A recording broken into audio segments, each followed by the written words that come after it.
À la suite de l'élection de Mamadi Doumbouya à la présidence de la République de Guinée le 17 janvier 2026, la communauté économique des États de l'Afrique de l'Ouest, par l'intermédiaire de la conférence des chefs d'État et de gouvernement, a décidé de lever avec effet immédiat l'ensemble des sanctions encore en vigueur contre la Guinée ainsi que contre les acteurs impliqués dans le processus de transition. L'organisation économique annonce également la réintégration totale de la République de Guinée au sein de tous les organes décisionnels de la CEDEAO ainsi que dans les activités d'intégration régionale. La CEDEAO félicite Mamadi Doumbouya pour son élection et son investiture en tant que président de la République de Guinée et l'encourage à poursuivre des politiques visant la cohésion sociale, l'unité nationale et la prospérité inclusive du peuple guinéen.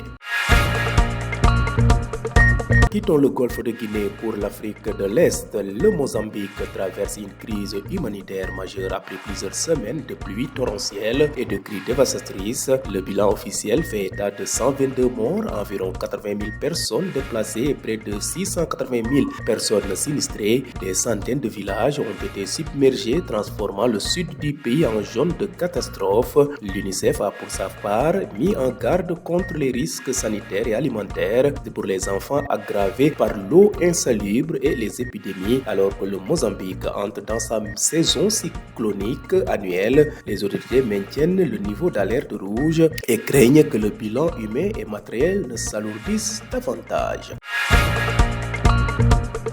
Bouclons rapide survol de l'actualité internationale au Moyen-Orient. Le président américain Donald Trump a pressé hier mercredi l'Iran de conclure un accord sur le nucléaire, affirmant sur sa plateforme Truth Social que le temps était compté avant une attaque américaine contre Téhéran. Washington a renforcé sa présence dans le Golfe en y envoyant le porte-avions Abraham Lincoln et son escorte dont l'armée américaine a annoncé lundi l'arrivée sur place. Évoquant une armada massive, Donald Trump a affirmé qu'il s'agissait d'une flotte plus importante que celle envoyée au Venezuela, en référence à l'important dispositif militaire déployé depuis cet été dans les Caraïbes. Comme dans le cas du Venezuela, elle est prête, disposée et capable d'accomplir rapidement sa mission avec rapidité et violence si nécessaire, a-t-il ajouté. Pour rappel, les tensions entre les États-Unis et l'Iran sont au plus haut depuis que Téhéran a réprimé dans le sang les manifestations d'ampleur qui se sont tenues au début d'année dans le pays. Ginnaaw buñ ko falee ca bopp réewum Guinée ci élection présidentielle yi nga xam ne ñu ngi amee woon ci fukki fan ak juróom-ñaar ci weeru janvier ci atum 2026, CEDEAO cax kàddub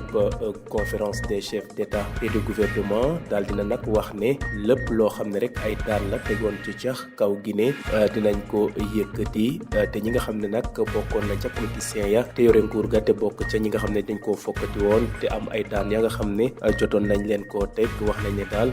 loolu yëpp dinañ ko dindi. Organisation bu communauté économique des États de l'Afrique de l'Ouest wax ne daal mu ngay félicité kii di Mamadi Doumbouya ci ndam bi nga xam ne am na ko ci li nga xam ne moom mooy élection présidentielle yi ñu génni. wax nañ ne nag dellusiwaat nañu daal Guinée bu baax a baax ci li nga xam ne moo jëm ci CEDEAO manees na caa bokk fu mu toll ni dara toppatuñ ko ña nga xam ne ñoom ñooy kilifa politique ya nga xam ne ñoo nekk ca Guinée. wax nañ ne daal li jëm ci wàllu cohésion sociale ak booloo ak li jëm wàllu jëmal réew Guinée kanam, loolu daal na kilifa yi bees yi daal di caa taxaw ba ñëpp man caa gis seeni bopp. jóge fi nga xam ne nag mooy golfe de Guinée dem fële ci Afrique de l'Est, Mozambique de jamono yi mu ngi am jafe-jafe yu métti ginnaaw daal ay semaine a ngi nii ay taw yu métti ànd ak mbënd ay yàq lu bëri ca réew ma. la nga xam ne nag jot nañ ko fësal ci bilan officiel wax nañ ne daal lu tollook téeméer ak ñaar fukki nit ak ñaar jot nañu ñàkk seen bakkan. wax nañ ne juróom-ñetti fukki junni ay doomu aadama jot nañ jóge seen kër daal di wuti làkku feneen. lu tollook 680 000 personnes yoo xam ne dañoo am jafe-jafe gis nañ nemmeeku nañ ko itam ca fa nga xam ne mooy réew ma. lu tollook téeméer ci ay village daal ndox mi daal dina leen occupé ba fa nga xam ne daal mooy bëj saalumu réew ma nekk na nag ab zone de catastrophe. ginnaaw nag bu loolu amee UNICEF mi nga xam ne mooy taxaw li jëm ci wàllu ndaw ñi ak tout tànk yi sax wax nañ ne de nax waa Mozambique def seen kéemtalaay kattan ba li nga xam ne moo jëm ci wàllu risque sanitaire ak alimentaire teew nar a inactivo li nga xam ne ñooy ndaw ya loolu bañ a am wax nañ ne de ndox ma daal jaxasoo na lool te ñu ngay ragal la nga xam ne moo jëm ci wàllu épidémie ñu gis ne nag jamono yi Mozambique nag dafa nekk ca saison bu ñuy wax saison cyclonique annuelle loo xam ne day faral di am at bu jot ca réew ma ba tax na nag kilifa ya daal ñu ngay maintenir niveau d'alerte rouge ngir daal ragal ne mbir mi daal dina ëpp doole loxo su moytuwulee. jeexalee xibaaru bitim réew yi ca fa nga xam ne mooy goxub Moyen-Orient njiitu réewum Amérique bi di Donald Trump daal dina wax démb ci bésub alarba bi yemoon ak ñaar fukki fan ak juróom-ñett ci weeru janvier wax na ne nag Iran daal na daal di conclure lépp loo xam ne li jëm ci wàllub accord la jëmale ci wàllub nucléaire na ko gaawal ngir mu leer loolu de la Donald Trump do xamle ci plateforme am bu ñuy wax Truth Social wax na ne nag jamono yi nag la desee Iran bëriwul su moytuwulee de nañu dëggal seen bopp laata ñuy amal intervention contre Téhéran. Washington nag daal dina renforcer li nga xam ne mooy présence militaire am ca goxub golfe boobu ndax yónnee na porte avion bu ñuy wax Abraham Lincoln ak escorte yi nga xam ne ñoom lay àndal armée ba nag armée américaine nag xam ne ne daal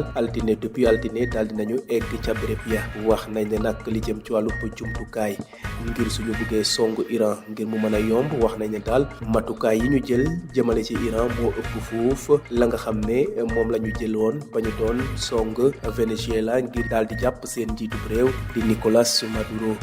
Trump nag wax na ne su nekkee ne laajte na li jëm ci wàllu gaawaay ak violence su nekkee ne nag laajte na ko loolu lee dinañ ko def ñu fàttale nag tension yi nga xam ne ñoo dox ci diggante États-Unis ak Iran ñu ngi am ay bés a ngi nii ginnaaw nag bu ay manifestants doon wone seen nakar te nguur ga daal ñu wax ne jot a jëflanteeg ñoom ba ay nit ñu bëri faatu fa jamono yooyu nag Iran nag jamono yooyu nag États-Unis boobee di samp pexe ak Israël ngir fexe daal ni ñuy defee ba daal di song réew mi di Iran.